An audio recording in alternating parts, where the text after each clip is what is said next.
سورہ آل عمران کی آیت نمبر 152 جو ابھی میں نے تلاوت کی ہے، یہ نہایت اہم آیات میں سے ہے قرآن مجید کی، اور اس میں اللہ تعالیٰ کی طرف سے بڑا بے لاگ تبصرہ ہو رہا ہے۔ وہ جو حادثہ پیش آیا کہ غزوہ احد میں فتح شکست میں تبدیل ہو گئی، اس کا سبب کیا تھا، کیوں ہوئی؟ اللہ فرما رہا ہے وَلَقَدْ صَدَقَكُمُ اللَّهُ وَعْدَهُ، اللہ نے تو تم سے اپنا وعدہ پورا کر دیا تھا۔ دیکھو مسلمانوں، یو کانٹ بلیم اس، تم ہم پر کوئی الزام نہیں لگا سکتے کہ ہم نے وعدہ پورا نہیں کیا۔ ہم نے تم سے وعدہ کیا تھا کہ ہم 3000 نہیں 5000 فرشتے بھیج دیں گے، ہم نے تو کیا وعدہ پورا، اور پہلے ہی حلے میں قدم اکھڑ گئے۔ 3000 کا لشکر 700 کے مقابلے میں دوڑ پڑا، اور دوڑتی نہیں وہ ہند بھی، زوجہ ابی سفیان اور عورتیں پکڑ پکڑ کر کھینچتی تھی لوگوں کو، کہاں جا رہے ہو، لڑو، اور وہ دوڑے جا رہے تھے۔ تو یہ صورتحال اللہ کی طرف سے تو وعدہ پورا ہو گیا۔ استحسونہم بإذنی، جبکہ تم انہیں کاٹ رہے تھے اللہ کے حکم سے۔ 37 کے قریب جو ہے وہ اس پہلے ہی حلے میں مشرکین مارے گئے مکے کے، اور ایک عام بھگدڑ مچ گئی، دوڑ پڑے لوگ۔ اس کے بعد وہ حادثہ پیش آیا۔ حضرت عبداللہ ابن جبیر رضی اللہ تعالی عنہ کی قیادت میں جو وہاں پر 50 حضور نے تیر انداز مقرر کیے تھے، ان میں ایک اختلاف ہو گیا۔ اس اختلاف کے بارے میں بھی ہمارے ہاں اختلاف ہے کہ اصل سبب کیا ہوا، انہوں نے وہ جگہ کیوں چھوڑی۔ آیا انہوں نے حضور کی حکم کی خلاف ورزی کی، یا حضور کے حکم کی تو تعویل کی لیکن اپنے لوکل کمانڈر کے حکم کی خلاف ورزی کی؟ اس لیے کہ اس میں آ رہا ہے حتی اذا فشلتم، یہاں تک کہ جب تم ڈھیلے پڑ گئے۔ میں نے لفظ فشل کا پچھلے درس میں بھی آپ کو ذکر کیا تھا، ڈھیلے پڑ جانا۔ اب یہاں ڈھیلا پڑنا کس معنی میں ہے؟ نظم کو ڈھیلا کر دینا۔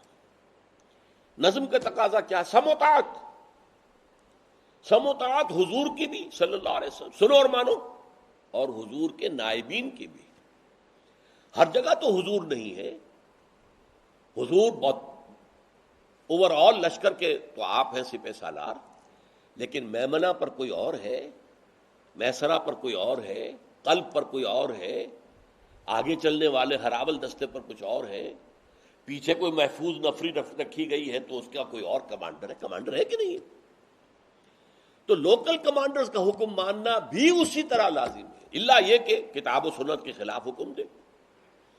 حضور کا حکم تو ہے مطلق، اس لیے کہ آپ ہی تو کتاب و سنت کا معیار ہیں، آپ ہی تو ہم نے قرآن مجید پہنچاتے ہیں، اور آپ جو کچھ بھی کہتے ہیں وما ينطق عن الهوى ان هو الا وحی یوحى، لہذا آپ کی تو مطلق اطاعت، جو حکم دے، لیکن آپ کے نائبین کی اطاعت جو ہے وہ مشروط ہوگی، کتاب و سنت کے خلاف نہ اطاعت ہو، کتاب و سنت کے خلاف حکم نہ دیا جائے، جس کا ایک واقعہ ہو بھی گیا۔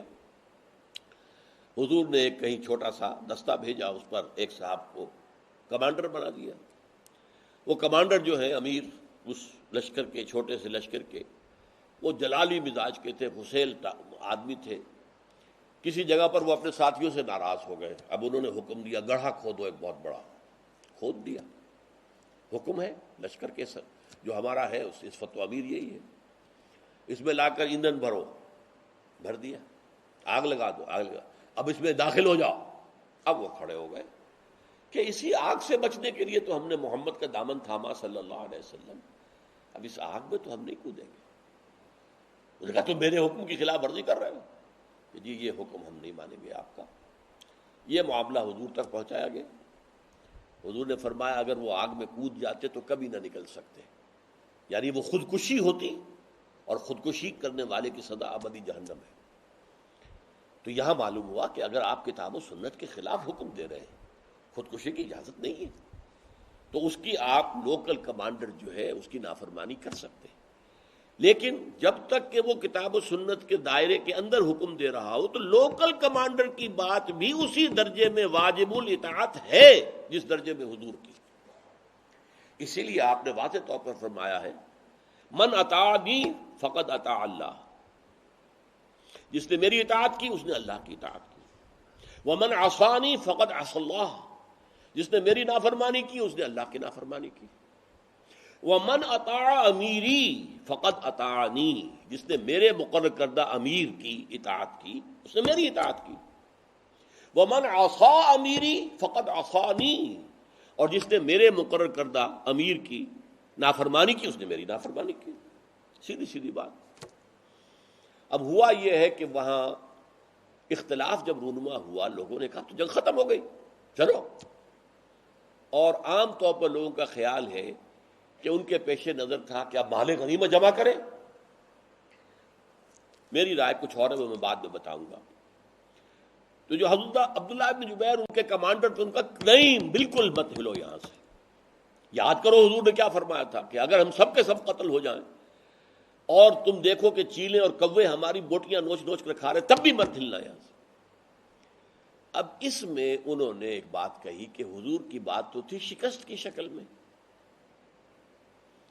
یہ تو فتح ہو گئی ہے، گویا کہ ایک تعویل ان کے پاس تھی۔ ہم حضور کی خلاف ورزی نہیں کر رہے، حضور نے شکست کی اس کیفیت کے اندر فرمایا تھا، میں فتح کی صورت میں تو حکم نہیں تھا، وہاں خلا تھا۔ انہوں نے تعویل کی کہ ہم حضور کے حکم کی خلاف ورزی نہیں کر رہے، حضور کے حکم کی تعویل کر رہے ہیں۔ ایسا ہی واقعہ ہوا تھا غزوہ احزاب کے بعد بھی، کہ غزوہ احزاب کے بعد جب حضور اپنے ہتھیار اتار رہے تھے، حضرت جبرائیل حاضر ہوئے کہ حضور آپ اپنے ہتھیار اتار رہے ہیں یا اتار دیے؟ آپ نے، ہم نے تو ابھی تک اپنے ہتھیار نہیں اتارے۔ بنو قریظہ کو ان کی عہد کی خلاف ورزی کی سزا دیے بغیر یہ جنگ ختم نہیں ہوئی ہے۔ حضور نے فوراً صحابہ کو حکم دے دیا کوئی شخص عصر کی نماز نہ پڑھے جب تک کہ بنو قریظہ کی بستی میں نہ پہنچ جائے۔ اب سب چلے لوگ، کچھ لوگوں کو اب شکل ایسی پیش آ گئی، کسی وجہ سے تاخیر ہوئی، عصر کی نماز کا وقت تنگ ہو گیا، عصر قضا ہو رہی تھی، ابھی وہ پہنچے نہیں بنو قریظہ۔ اب اختلاف ہو گیا۔ ایک گروہ نے کہا کہ حضور نے کہا تھا عصر کی نماز نہیں پڑھنی جب تک بنو قریظہ نہ پہنچ، اب ہمیں اسے پرواہ نہیں ہے کہ نماز قضا ہوتی ہے کہ کیا ہوتی ہے، حضور کا حکم ہمیں مقدم رکھنا ہے، ہم تو نہیں پڑھیں گے، وہی جا کے پڑھیں گے چاہے قضا ہو۔ دوسروں نے کہا نہیں بھائی، اس میں علت کو دیکھو، جو حکم کیوں دیا تھا حضور نے، آپ جلدی چاہتے تھے کہ جلد از جلد ہم پہنچ جائیں بنو قریظہ کے علاقے میں۔ اب جبکہ یہ مجبوری ہو گئی ہے تو ہمیں نماز پڑھ لینی چاہیے۔ انہوں نے نماز پڑھ لی، وہاں پہنچے، حضور کے سامنے مسئلہ رکھا کہ حضور یہ اختلاف ہمارے مابین ہوا تھا، کچھ لوگوں نے نماز پڑھ لی، کچھ نے نہیں پڑھی۔ آپ نے فرمایا دونوں نے ٹھیک کیا، اس لیے کہ ایک ہے کہ جو لفظ کو پکڑ رہا ہے، دوسرا وہ ہے کہ جو لفظ کی تحویل کر رہا ہے۔ اور یہی اصل میں ہمارے ہاں فرق ہے۔ جو ہمارے ہاں اہل حدیث کہلاتے ہیں، اور اس سے ایک فرقہ جو آج ہے اس کو نہ سمجھیے، شروع سے ہمارے ہاں اصحاب الرائے، اصحاب الحدیث، یہ دو طبقے ہو گئے تھے۔ ایک وہ لوگ تھے کہ جو یہ سوچتے تھے کہ حکم کی علت کیا ہے، حکمت کیا ہے، اس کو دیکھو، اس پر نظر رکھو۔ ایک ہوتے کہ نہیں صاحب، علت اللہ جانے، اس کا رسول جانے۔ ہو سکتا ہے کہ آپ ایک سمجھے ہو دوسری، یا ایک چیز کی دو علتیں ہوں، ایک تو آپ کی سمجھ میں آ گئی دوسری نہیں آئی، تو ہم تو علت کے چکر میں نہیں پڑتے، ہم تو حکم دیکھیں گے لفظ کیا ہے۔ یہ مزاج ہے دو، اور ان کو بالکل اسی واقعے کے اوپر قیاس کر لیجئے کہ جیسے حضور نے کہا دونوں ٹھیک ہے۔ جس نے میرے اس لفظ کو پکڑ لیا کہ نہیں پڑھنی ہے عصر کی نماز جب تک کہ پہنچنا چاہے بنو قریظہ کے علاقے میں، انہوں نے بھی ٹھیک کیا۔ جنہوں نے اس کی اصل علت کو سمجھا، نماز پڑھ لی، انہوں نے بھی ٹھیک کیا۔ تو اسی طریقے سے غزوہ احد میں تعویل کا معاملہ ہو گیا۔ میں یہ سمجھتا ہوں کہ یہ جو صحابہ تھے یہ مومنین تھے، صادقین تھے، یہ منافق تو تھے نہیں، پر جنگ تو ہو چکی تھی، 1000 میں سے 300 منافق تو پہلے نکل کے جا چکا تھا، اب یہاں منافق تو نہیں تھے، یہ سب کے سب اہل ایمان تھے۔ جیسے بنو حارثہ کو اور بنو سلمہ کو بھی کہا گیا طائفتان منکم، تم میں سے تھے، اس لیے یہ سب کے سب جو ہے یہ اہل ایمان تھے۔ تو یہ جان بوجھ کر حضور کے حکم کی خلاف ورزی نہیں کر سکتے تھے، حضور کے حکم کی انہوں نے تعویل کی کہ حضور نے شکست کی شکل میں فرمایا تھا اور یہاں فتح ہو گئی ہے، وہ حکم کور نہیں کر رہا اس سچویشن۔ لیکن لوکل کمانڈر مصر ہے مت ہلو، تو لوکل کمانڈر کی تو خلاف ورزی ہو گئی نا، نظم تو ٹوٹ گیا۔ اس لیے کہ حضور کی اطاعت کے ساتھ ساتھ من اطاع امیری فقد اطاعنی ومن عصا امیری فقد عصانی، جس نے میرے مقرر کردہ امیر کی اطاعت کی اس نے میری اطاعت کی، جس نے میرے مقرر کردہ امیر کی نافرمانی کی اس نے میری نافرمانی کی۔ تو یہ ہے در حقیقت اس میں کہ جو غلطی ہوئی، غلطی تو ہے، نافرمانی ہوئی ہے، ڈسپلن کو توڑا گیا ہے، حتیٰ اذا فشلتم، یہاں تک کہ جب تم نے نظم کو ڈھیلا کر دیا، وتنازعتم فی الامر، اور تم ایک معاملے میں جھگڑے میں پڑ گئے، نہیں جانا چاہیے، نہیں جانا چاہیے، نہیں چلو چل کے اب تو فتح ہو گئی ہے، یہ ایک جھگڑا ہو گیا، حالانکہ تمہیں اپنے لوکل کمانڈر کا حکم ماننا چاہیے تھا۔ اگر فتح ہو بھی گئی تھی تو تم یہاں کھڑے رہتے تو کوئی نقصان تو نہیں تھا۔ لہذا جو اصل میں نظم ٹوٹا ہے، تم نے تنازع کیا، منازعت کی ہے، در حقیقت اس کا یہ نتیجہ ہے کہ ان کو اللہ تعالیٰ نے پھر سزا دی۔